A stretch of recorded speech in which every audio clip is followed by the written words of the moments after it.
Hi everybody, my name is Nick Gonella. I am the CTF Master for White Hat and one of the general officers. I also have been elected by my peers to be CTF Master once again. It was a very hard race. I ran completely unopposed. But yeah, so I'll be your CTF Master next year as well. And so what I wanted to talk to you about today is a thing called homomorphic encryption. So homomorphic encryption, just as a high level, is going to be a very specific form of encryption that solves a large problem, especially when you're dealing with a lot of cloud infrastructure. So we're going to talk about this specific topic in the case of sort of cloud and web stuff, because that's where it's most helpful. So when you're in a cloud system, you have to first plug in your clicker.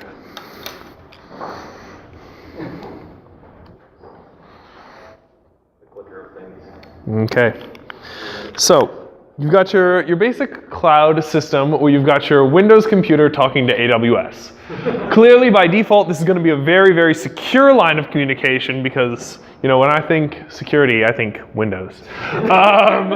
I do actually think that, and I think, ooh, security, I'm going to get a job because it's probably broken. So we have our basic network forwards, backwards communication. We're trying to get data across, but the problem is that we need to protect our shit from criminals, specifically cyber criminals. We need to find a way to make it so that people can't just grab our credit card numbers or our data off the wire, because we don't want people to, because it's secret. So our first problem is we've got someone snooping on the wire, so to speak. We don't know who it is. We have some guesses, but we're not 100% sure. It may or may not be a 90s rapper. So we've got someone listening on the wire, though, and we don't want this. We don't want our data to just go through Snoop Dogg. That'd probably be bad. So the solution to this is encryption. So we have talked a lot about encryption this year because encryption is A, awesome, and B, really integral to security. But a quick sort of recap of encryption, you've got two basic types. You've got symmetric and asymmetric. Symmetric encryption is where if I have a key, which is basically a long password. If I have one key that is used to encrypt and decrypt. So I take a piece of data, I encrypt it with the key, then I can do whatever I want with it, no one else can read it, and the only way someone can read that data is if they also have the key and they can decrypt it. That's symmetric key.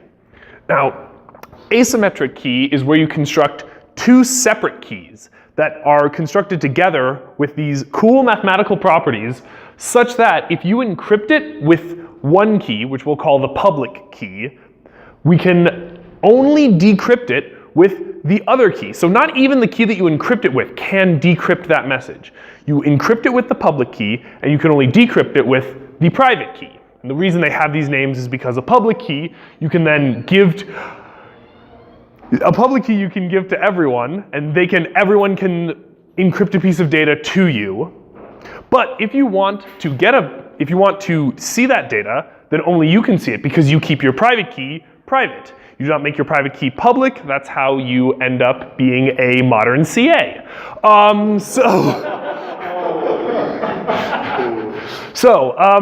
Any questions about symmetric key, asymmetric key, cryptography, differentiation? I know we've talked about this before. We had a talk by Max about this. Questions? Cool. I'm going to be asking for questions throughout this because this is going to get both mathematical and pretty security-ish. And I know we don't have we have a couple people who do math here. Not that guy, but some other people who know math. Yeah, if you have any questions throughout this, please let me know. So we have our encryption. So Snoop Dogg is now more confused about this data because the idea is now we have our client has a key, our server has a key, so they can both decrypt it. And maybe they're symmetric keys, maybe they're asymmetric keys. It doesn't really matter for this as long as they both have keys and the person in the middle does not. So they can't see what that encrypted data is because that lock is encrypting all the data, not just the little corner part. The little corner part's actually the only important part of the data. The rest of it's just obfuscation, security through obscurity, all that good stuff. So Snoop Dogg, like any resourceful 90s gangster, is going to really want this data, and so he's going to try other methods in order to get it. So what he'll do is he's going to talk to AWS and offer, you know, some certain ideas. It might be money or a national security letter. We're not really sure what the capabilities of Snoop Dogg are. We're pretty sure he can issue NSLs, but we're not 100% sure. So anyways, Snoop Dogg is going to have a conversation with our friends over at AWS and create a different threat model where now he is part of AWS.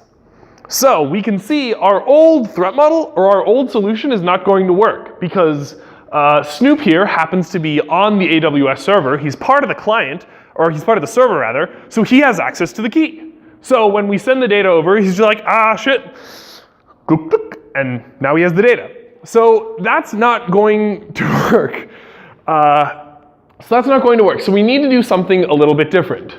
And the common solution to this is what's called local encryption, which is instead of sharing that key, instead of having two people with access, it's only you. So only the client has access to that data. They encrypt the data, they go store it on the server, it sits on the server. There are measures to make sure that the data is not modified and make sure the data is secure. And then when you need to access it, you pull it back down and decrypt it. That way no one else has the key except you, so only you can access and modify this data. So that is the way we currently do it. That's the sort of the best way to make sure if you really don't trust either the communication channel or the server that you're posting on, that's really the only thing we can do right now without homomorphic encryption. But there's a downside to this, and the downside is anytime I want to do anything to that data, I have to pull the whole file, decrypt it, make some modifications, re-encrypt it, and then send it back up. So even if I only want to change, let's say I have an encrypted database of 10 billion records, and I'd like to change one of them. I still have to pull the 10 billion record database that is probably many terabytes, which is going to make AWS really sad because they don't like making terabyte size transfers. You have to pull it down. Then you have to have your local MacBook Air decrypt that whole thing, which I don't think it's going to like that particularly much. They tend to not really enjoy heavy asymmetric operations. Once you've done that, then you can make your modification, and then you have to do that all again. You have to re-encrypt it, which itself is a very intensive process, and then re-send it back up. So if you enjoy downloading and uploading multi-terabyte files, you are probably A, a pirate, or B, you really have some secure data you need to have. So what do we want to do instead? What could be a better solution than this? Well, it would need to still be encrypted. We still want to make it so that no one else can read the data. And we want to have sort of that feel of local encryption and that idea of we're the only ones with the key to actually getting the data. But we want to make it so that the server can do work. We want the server to be able to operate on this data without being able to decrypt it. I know that sounds kind of weird, that we want the server to be able to change it, but not actually see what they're doing. And so we're going to talk about how we get that. Also, for those of you who have taken security / know what CIA is, we are going to be talking specifically about confidentiality and availability. Confidentiality being this is secret from everyone else, and availability means I can actually go get it. There's a third leg called integrity, which means no one can change it. We're going to talk about integrity later, but for now, let's sort of put a pin in that. We'll come back to integrity in just a little bit.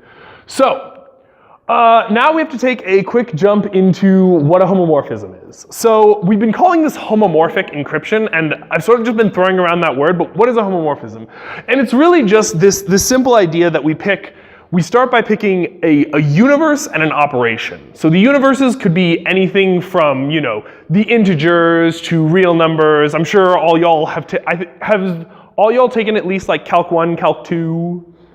Maybe, yes? Cool, so y'all remember like R is the real number, Z is the integers, all that good stuff. So that's our universe, all our numbers that we can work on. And then we pick an operation. And that's just your standard addition, subtraction, multiplication, division, whatever particularly strikes your fancy. So once we've defined our universe and our operation, then we can say, all right, we want to find a homomorphism in that universe and operation. So in this case, we're going to take the example of the absolute value of x. And we're going to say, all right, the absolute value of x is a homomorphism if it obeys that specific property. So for any two numbers in our universe, we're going to say if we can do the operation inside the function and outside the function, and it's the same thing, then it's a homomorphism. So in this example, if we take x is equal, on the third one, if we take x is equal to 1 and y is equal to 2, the absolute value of 1 times 2 is? 2. Okay, and the absolute value of 1 is? 1. And the absolute value of 2 is? No, we were going for negative 27. But good try, everybody. No, I'm just kidding. The absolute value is 2. So we have this sort of just nice, cute little property of we can do the operation on the inside, we can do the operation on the outside, and it comes out to be the same. So a couple more examples of what a homomorphism is. Again, if we look at our real numbers with multiplication, x squared is a homomorphism because if you say 2 times 4 squared is the same as 2 squared times 4 squared, right? So again, if we look at the integers, which are z, I don't know why the integers are z, maybe they ran out of letters. Normally math just kind of arbitrarily picks things, there's no actual reason to it. So I don't actually care why it's z. Thank you, Brian. So in the integers, if we then do it over addition, we can say multiplication, for example, is a homomorphism. Because again, if we pick our numbers 1 and 2, 3 times 1 plus 3 times 2 is equal to 3 times 1 plus 2. So any questions about examples so far? Cool? All right, so the last example is a little bit different. We're going to be in the world of z mod p.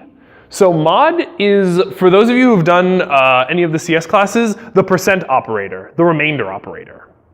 And so the idea is basically, if you take any numbers and you mod it, so for example, z mod 5, this would be the universe of the numbers 0, 1, 2, 3, and 4. And it has this nice property of, if you were to take, where's pen? Oh, I don't have a pen, oh no, sadness. So the idea of the mod, so the idea of the mod is, let's say you have 2 mod 5, that equals 2.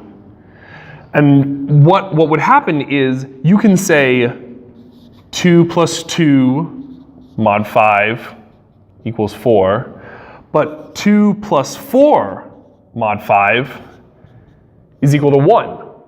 So they wrap around.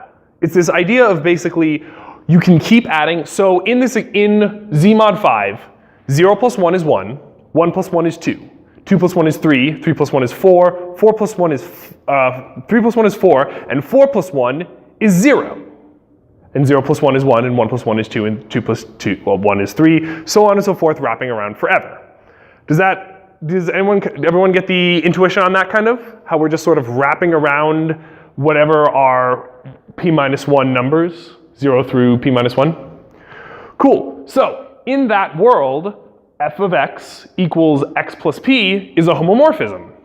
Because if we have 2 plus, so in our p5 example, 2 plus 3 plus 5, that would be 2 plus 3 plus 5, mod 5 equals 0.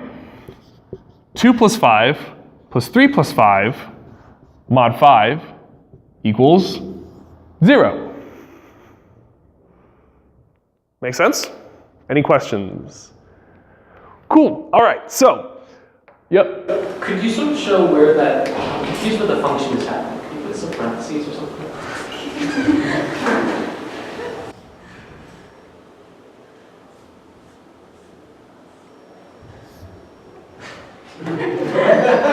Thanks, Nick. Sure thing, Dr. Clements. Oh, that's on camera, isn't it? If you did prefix notation, you wouldn't need as many arbitrary parentheses. All right, cool. So, All right then. So any questions about mod? Because we're going to be talking about that a little bit more in this presentation. Cool. So the intuition here is we are going to want to encrypt. We're going to want to build an encryption function that is homomorphic. We're going to want to make one that specifically we can do that is homomorphic over both addition and multiplication. So what does that mean? That means if we encrypt 7 and we encrypt 21, and then we take whatever the encryption of those are and multiply them together, or add them together, because I can't do that multiplication, we should get, if we decrypt it, 28. Because again, we're trying to have a homo, where's yeah. It's on the board. Ah, good shit. Okay. So we're trying to have sort of a, because we're going to say, all right, if we encrypt the number 7, and then we encrypt the number 21, and then we put the eraser back on the board. this, we want to develop a function such that that is equal to the encryption of 28. That's what we mean by homomorphic encryption. Encryption where the encrypt function is homomorphic. And so we're going to want to make it encrypt 1 bit at a time. And I'll explain to you a little bit later why we want to do it at one at a time, but just trust me, for now we want to encrypt 1 bit at a time. And we want it specifically so that we can make these functions homomorphic, so that we can add between them and multiply between them. So this is an extra special homomorphism. It's 2 on the same universe, but 2 different operations. So it's hard to find this one. It's a little bit harder than just finding one. And our universe is going to be Z mod 2. Why would we want to use the universe Z mod 2? What are the numbers in Z mod 2? 0. Which are all the possible bits. So what this represents is addition and multiplication over bits. So we have this, we want to basically develop this function. So what I want to do now is we're going to kind of go through the proof of it. It's kind of abstract. I know most of you have taken abstract algebra at this point, so we're just going to rely pretty heavily on that, and let's get into it. No. I thought about doing the proof of this thing. I really did. And then I saw puppies. So puppies are way more fun than this proof, I promise. Well, actually, if you want to hear the proof, we can talk about it afterwards. I'd be more than happy to. It's actually kind of cool. But for now, puppies. So we're going to assume that while we were looking at puppies, some wonderful person proved it over there and was like, nah, we're good. And we came out with this. We have 3 functions. We have a function that gives us a key. So this actually generates the key. And this is a symmetric key encryption. You can also do this asymmetrically, but that's way harder, and I didn't want to talk about it, so we're not gonna.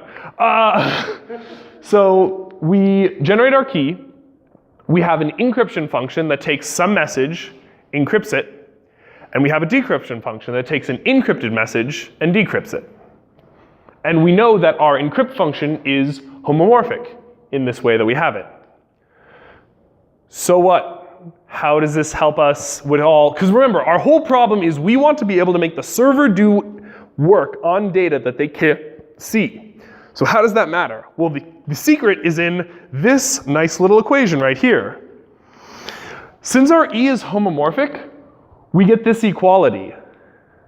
So what we do is we can say this equality. Now, for all of you who are EEs in the room, you should be really happy about this. Why should you be really happy about this? Because we have NAND. NAND is the opposite of AND. It's, as you can see by the truth table there, you can do NAND. Now, why does NAND matter? Because you can build every logical gate using NAND blocks. If you can build every logical gate, you can theoretically write any program. Which means, using NAND, we are going to write programs homomorphically and then apply them. What's up? What is NAND? NAND is it's not AND. Can you write that up with parentheses? Where is it not? So if you look at the truth table over there, it's the opposite of the AND truth table. Okay. So it's not in parentheses, the operation. So not AND.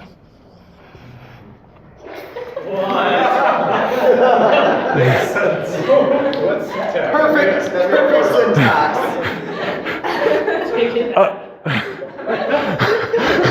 That person will get offended. Write it in racket. So we have NAND. We can use this one gate to actually build any program.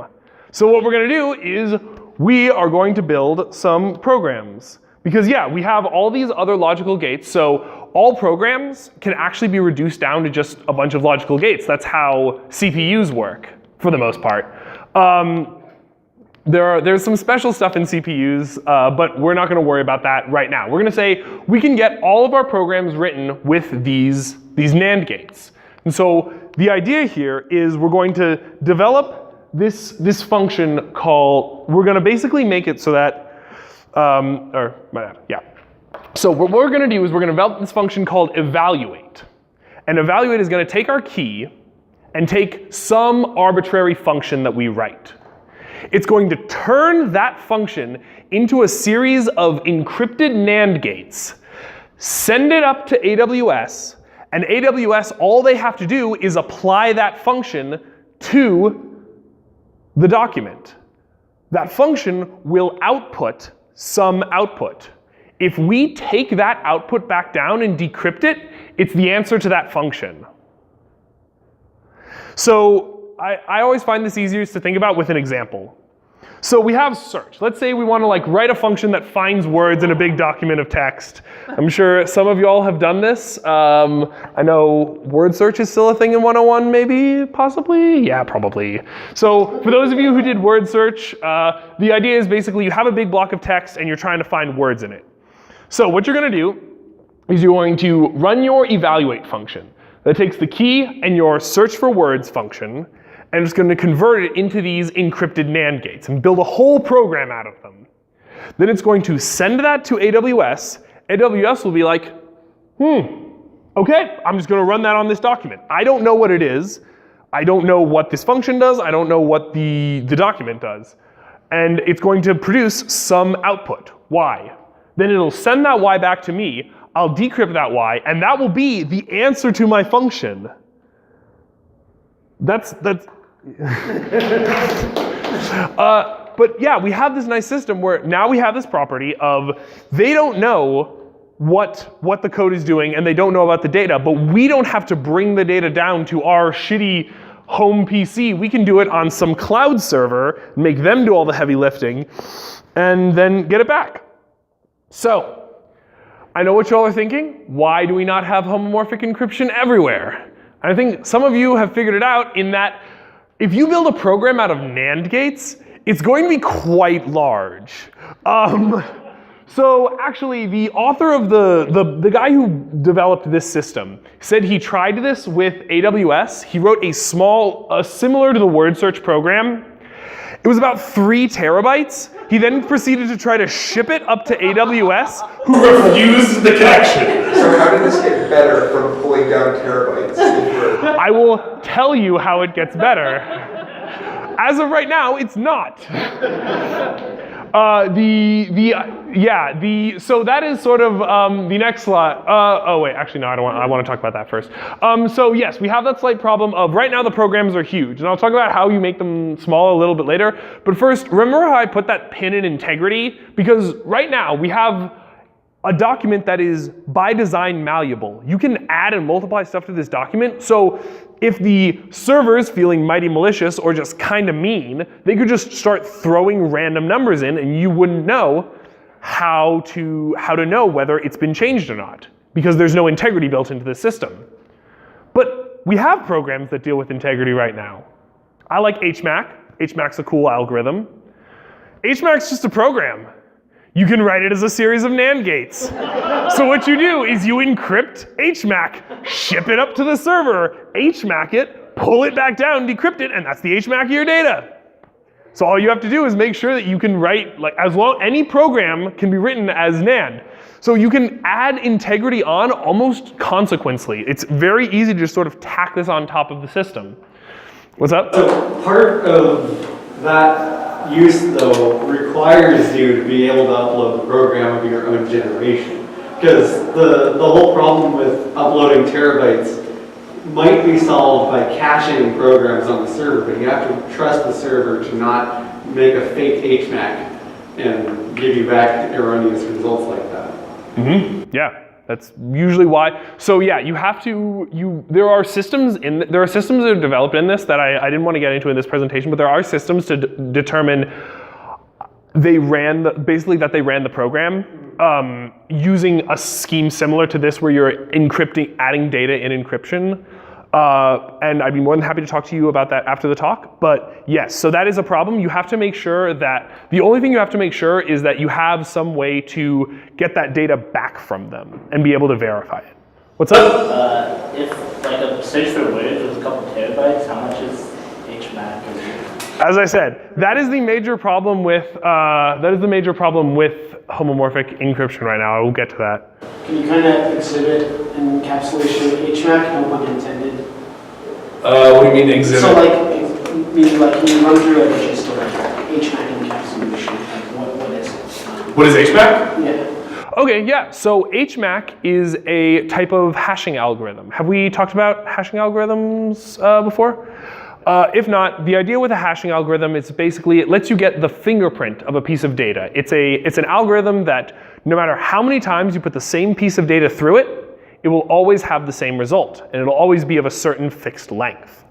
So HMAC is sort of the next step on top of that, because you can just hash something. That'd be something like with SHA or MD5.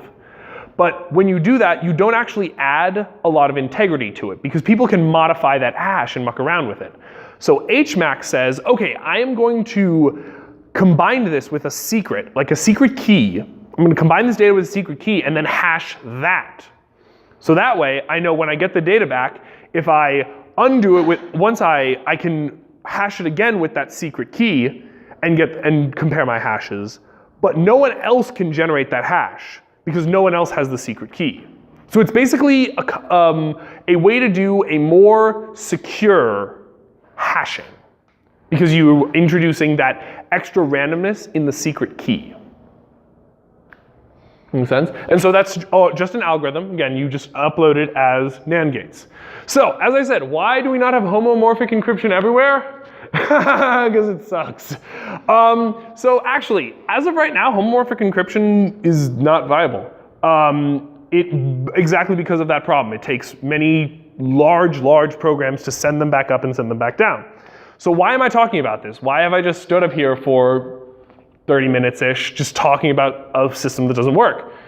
Because when it was created, RSA didn't really work. The original implementations of RSA were just theoretical, just like these are theoretical. And so you won't be seeing homomorphic encryption right now, but in 15, 20 years, when processors become faster, when it's easier to, when these problem reductions to NAND gates become cheaper, when they become easier to find, when you're able to circumvent other things, then we're gonna start seeing this in industry. We're gonna start seeing places where we can ship up, instead of a program that's many terabytes, maybe a program that's a few kilobytes.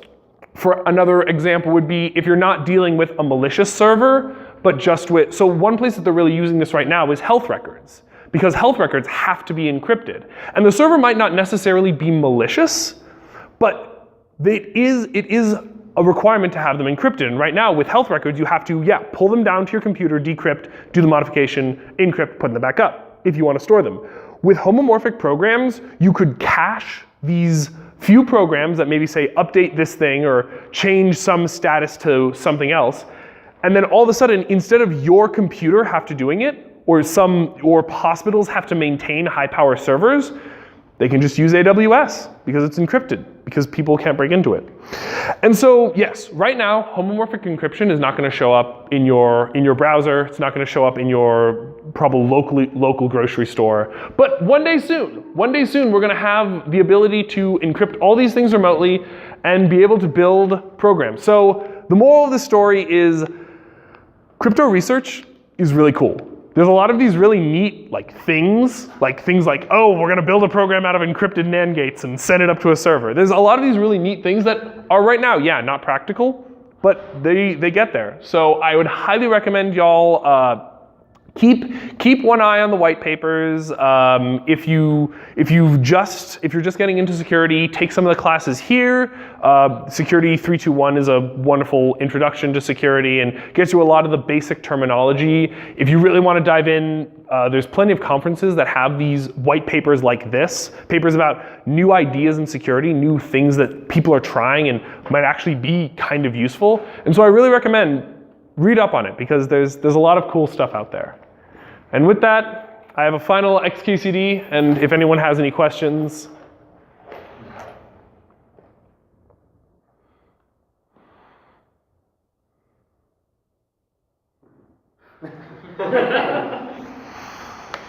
Any questions? Is one possible way to try to reduce the size to find other gate implementations so that you can have like the minimum gate number and gate count instead of just saying, oh, well, we have NAND, so we're going to only use NANDs. You can find ORs and DORs and XORs and build those. So one of the implementations that was actually recently came out is instead of having to use multiplication and addition for NAND, just using the least significant bits and a XOR and a floor. So using that, which is a much less expensive operation than full multiplication and full addition. So yeah, there's a lot of these ideas coming out. Microsoft has been putting out a lot of stuff recently because their health services unit, their health services application currently uses homomorphic encryption in order to deal with the health records that I mentioned. So they're putting out a lot of stuff about this right now and how to optimize it, how to make the programs more efficient. I think they've gotten it down below the I also think that the multi-terabyte thing was mostly because I don't think this person really knew much about program optimization / making instructions less heavy. But I don't know. I don't know too much. I don't know this person's personal programming background. But from looking at some of the code that they were trying to turn into NAND gates, it was very heavy code. So yeah, don't send standard lib up there because it will be sad. But yeah, that's mostly the idea. Any other questions? What's up? So you mentioned standard lib. So when AWS gets a nice encrypted blob of NANDs and is told to run it on some encrypted data, has anyone looked at how much is leaked in terms of okay, this, we don't know exactly what it's doing, but we can see this set of syscalls flowing out of there in this order, or this set of library calls? So that is the interesting thing about these functions. For those of you who are in 202 right now, you'll be very familiar with this. These functions have to be pure functions. So there are no syscalls. It's entirely pure functions. So these functions take input and give out output. They don't print things, they don't read from user input. They have to they're only allowed to work with what they're given as inputs, and all they can do is output what they have as outputs. Yeah, so, what's up? Can you see how long that takes to happen? Like a timing attack against it? Yeah. Yes, but you can also use, what's your standard method for mitigating a timing attack? Take longer. Build it as NANDs. The answer is we have the entire, NANDs can build the entire realm of programming. It's just how complex the program gets. So if you have a program and we already have a solution for it, it can be converted to one of these. So it's basically the same mitigation that you would do for trying to defeat side channel attacks in hardware. Yeah. For time-based side channel attacks in hardware. Exactly. Cool. Yeah, actually a really cool project that I think that Microsoft is starting on but has not put out any results yet is looking at what are the hardware consequences of homomorphic encryption. So can you develop side channels based on basically taking a huge swath of the same function encrypted with different keys and seeing how different hardware components react to it and different software measuring tools react to it, and seeing can you determine that they are the same function even though they're encrypted with different keys. Now I want to do a PhD.